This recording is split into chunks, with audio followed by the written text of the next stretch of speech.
भारतीय मौसम विज्ञान विभाग ने दिल्ली, कर्नाटक, गोवा और झारखंड के लिए लू की चेतावनी जारी की है। 15 मार्च को ओडिशा के बौद्ध में 43.6 डिग्री सेल्सियस तापमान दर्ज किया गया और ये देश का सबसे गर्म स्थान बन गया। इसके बाद ओडिशा का ही झारसुगुड़ा और बोलनगीर का स्थान रहा।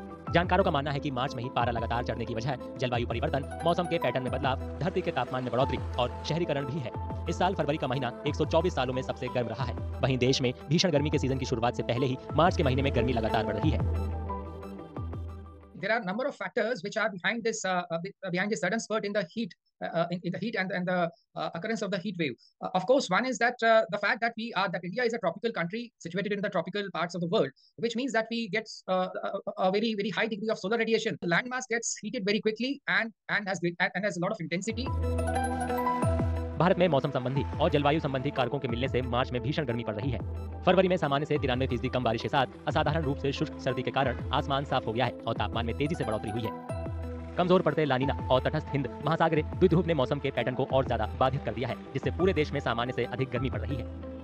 तटीय इलाकों में उच्च आर्द्रता शरीर की शीतलन प्रक्रिया में बाधा पैदा करके असर को तेज कर देती है, जिससे स्वास्थ्य जोखिम और मृत्यु दर बढ़ जाती है।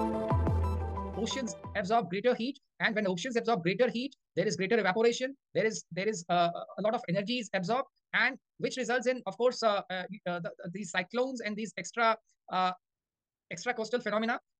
And whenever there is these kind of cyclones, there is greater atmospheric there's moisture in the atmosphere.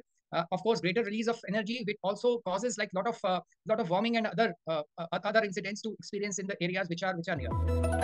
Delhi सहित 9 भारतीय शहरों में हीट वेव की तैयारियों पर किए गए अध्ययन में पाया गया है कि दीर्घकालिक उपायों का अभाव है और उनका लक्ष्य निर्धारण भी ठीक से नहीं किया गया है। इसमें प्रभावी हीट एक्शन प्लान, जलवायु के प्रति संवेदनशील जिलों में वित्त पोषित विशेषज्ञ भूमिकाओं और भारत की गर्मी सहने की क्षमता को बढ़ाने के लिए स्थानीय अधिकारियों को ट्रेनिंग देने की सिफारिश की गई है। चूंकि लू स्वास्थ्य के लिए गंभीर खतरा पैदा करती है, इसलिए विशेषज्ञ शहर और जिला स्तर पर तत्काल सतत कार्रवाई की जरूरत पर जोर देते हैं।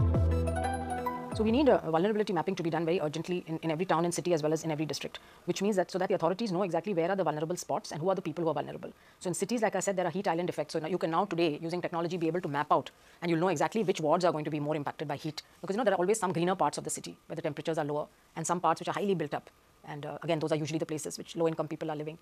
So then you know you have to focus more attention there, prepare your health system, train the health workers, make sure that you have supplies in your health system, that you have ice, you have saline, you have cool rooms if possible to put the people who come with the heat cramps. Bharat में heat wave आमतौर पर मार्च और जून के बीच आती है। मई में इसका असर सबसे ज्यादा दिखता है। हालांकि मार्च 2025 की शुरुआत में असामान्य रूप से उच्च तापमान के कारण विशेषज्ञ चिंतित हैं।